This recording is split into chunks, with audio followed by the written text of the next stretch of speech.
Hello বন্ধুরা, আমি পূজা চলে আসলাম পূজা লাইফস্টাইলে আবার একটা নতুন ভিডিও নিয়ে তোমাদের সামনে। সকাল সকাল দেখো, রবিবার দিন কিন্তু চা খেয়ে আর স্নান পুজো করে নিয়ে চলে এসেছি বাজারে। বাজার করতে এসে দেখছি, ওরে বাবা, বাজারে যে প্রচণ্ড ভিড়। এই ভিড়ের জন্যই কিন্তু আমি বাজার করতে একদম পছন্দ করি না। যাই হোক, বাজার তো করতেই হবে, কারণ সারা সপ্তাহ না হলে কী খাবো। আর গণেশের তো হাতে ব্যথার কারণেও বাজারে আমার সাথে যাচ্ছে ঠিকই, কিন্তু ব্যাগ ট্যাগগুলো সেভাবে টেনে নিয়ে আসতে পারছে না। তো সেই জন্যই আমার যাওয়া। কালকে ভাতে জল ঢেলে রেখেছিলাম গণেশের আবদারে। আগে অভ্যাস মতন মানে পান্তা ভাতটা আগে অভ্যাস ছিল, আর এখন খাওয়া হয় আর কি ইচ্ছা অনুযায়ী। গণেশ এখন বায়না করেছে, কি গো, পান্তা ভাতে একটু ভাতে একটু জল ঢেলে রাখবে, তাহলে কাল সকালে পান্তা ভাত আর আলু ভাজা খাবো। ওর নাকি অনেক দিন ধরে খেতে ইচ্ছে করেছে। তোর কথা মতন ভাত আর আলু ভাজা সকালবেলা দেখো খাওয়া দাওয়া করে নিই। এবার রান্নার প্রস্তুতি নিয়ে নিয়েছি। তো রান্না বান্না করে একদম আবার গা ঠা ধুয়ে ফেলবো, সেই জন্য চুড়িদারটা না আর চেঞ্জ করিনি।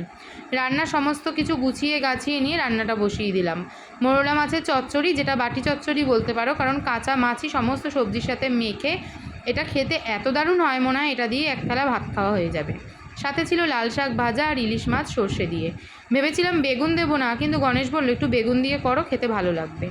আমার যেন মনে হয় এই সর্ষে ভাপায় বেগুন দিলে বেগুনের স্বাদটাই চলে আসে ঝোলে। ইলিশের যেন সেই স্বাদ আর পাওয়া যায় না। যাই হোক, তবু ভালো খেয়েছিলাম, কারণ মাছটা খুবই ভালো ছিল। গণেশকে একটু ফল কেটে গুছিয়ে দিলাম। রান্না করতে করতে আর কাজ সারতে সারতে প্রায় অনেকটা বেলা হয়ে গেছিল। এরকম সাজিয়ে গুছিয়ে জিনিস দিলে কিন্তু খেতেও অনেকটা বেশি ভালো লাগে, তাই না? ইলিশ মাছটা খেতে আজকে কিন্তু দারুণ হয়েছিল। মনা তো বাড়িতে নেই, সেই জন্যই আমরা আমাদের পছন্দ মতন রান্নাগুলো করে নিলাম।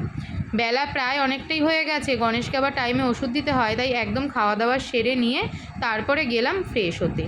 বিকেলে মার বাড়ি দিয়ে আসার পথে নিয়ে এসেছিলাম আইসক্রিম। রাতে আইসক্রিম পার্টিটা কিন্তু আমাদের বেশ ভালোই হলো। তোমরা কারা ফিস্ট খেতে ভালোবাসো অবশ্যই কমেন্ট বক্সে জানিও। এই আইসক্রিমটা আমার বেশি পছন্দের।